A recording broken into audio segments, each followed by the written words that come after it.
On a chilly winter evening in New York City, Marcus sat on a piece of cardboard along Fifth Avenue, clutching an old coffee cup for spare change.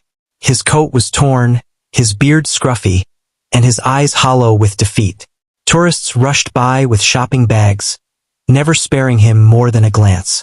Marcus hadn't always been homeless. Once, he was a construction worker with dreams of starting his own business, but a workplace injury left him jobless, and the medical bills buried him. With no family to fall back on, he drifted to the streets. That night, as the snow fell harder, a tall man in a designer coat stopped in front of him.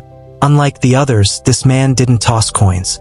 Instead, he crouched down and asked, "Why are you here, young man?" Marcus sighed. "Life chewed me up and spat me out.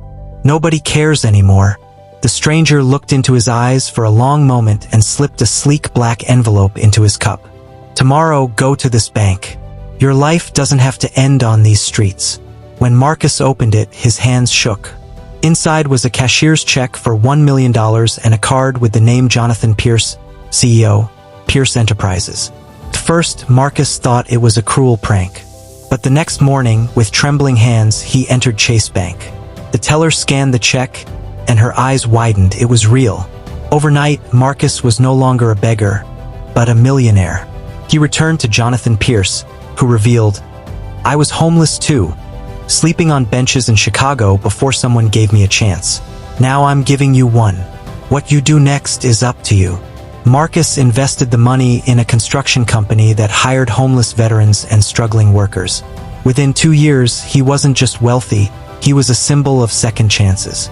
Newspapers called him the millionaire who came from the streets. Yet, every Christmas, Marcus went back to the same Fifth Avenue corner. Not to beg, but to hand out coats, hot meals, and envelopes of cash to those still trapped.